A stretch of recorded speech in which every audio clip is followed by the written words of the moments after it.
Have you ever been at a party, a meeting, or even just sitting in a cafe and noticed someone who wasn't really in the conversation, but was watching everything? They're not on their phone. They're not zoning out. They're just present, taking it all in, quietly. You might have wondered what's going on inside their head. Or maybe that person is you. Because here's the thing most people get wrong about quiet observers. They assume silence means disengagement. They think if you're not talking, you're not thinking. That if you're sitting back while everyone else leans in, you must be bored, shy, or just awkward. But psychology tells a completely different story.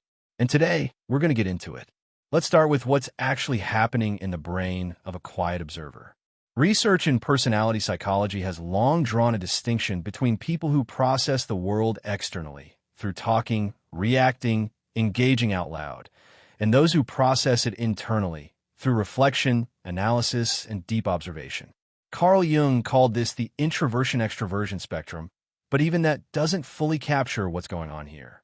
Because quiet observers aren't just introverts who prefer alone time. There's something more specific. They're processors. Their brain is essentially running a background program at all times, scanning, filing, cross-referencing. While someone else is filling silence with words, the quiet observer is filling it with data.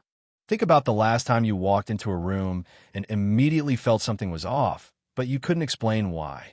Maybe the energy was tense, or two people were being too nice to each other.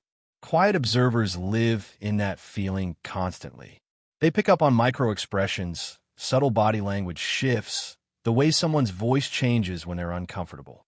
Neuroscience actually has a term for this heightened sensitivity to environmental cues.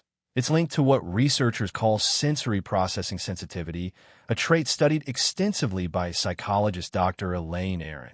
People high in this trait notice things others simply filter out. The flicker of a light, the slight change in someone's tone, the pause that lasted just a beat too long. And here's where it gets really interesting. Quiet observers often know more about the people around them than those people know about themselves. They've watched you when your guard was down. They noticed the way you smiled bigger when a certain topic came up, or the way you went quiet when someone said that one thing. They're not being creepy about it. It's almost involuntary. Their brain just collects. It's like they're walking around with a mental notebook they never asked for. But let's talk about the flip side, because it's not all superpower. Being someone who absorbs everything comes with a weight. Quiet observers often feel overstimulated in loud, chaotic environments, not because they're antisocial, but because their nervous system is working overtime. They leave social gatherings exhausted, not from boredom, but from a sheer volume of information they've processed. They replay conversations. They notice when something shifted between you and them, even when you haven't said a word. They carry emotional residue from environments long after they've left them. That's a lot to hold. There's also a loneliness that can come with this wiring. When you see and understand so much, it can feel like you're watching life through glass, present but slightly separate. People misread your quiet as coldness, your observation as judgment, your stillness as absence. But you're not absent. If anything, you're the most their person in the room. You're just there differently. Now here's the part one really want you to sit with. Quiet observers make extraordinary friends, partners, and thinkers precisely because of this trait. They're the ones who remember the small thing you mentioned 3 months ago. They're the ones who notice when you're struggling before you've admitted it to yourself.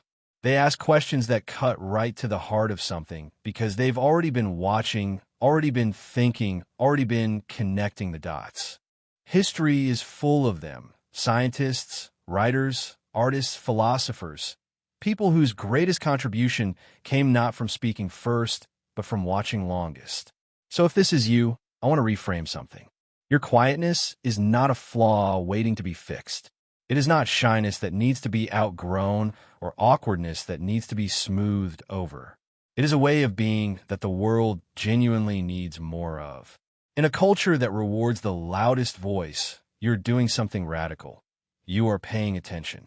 You are the person who actually sees people. And in a world where most people just want to be truly seen, that makes you more powerful than you probably realize. Keep watching. Keep noticing. The world makes a lot more sense to the ones who take the time to actually look at it.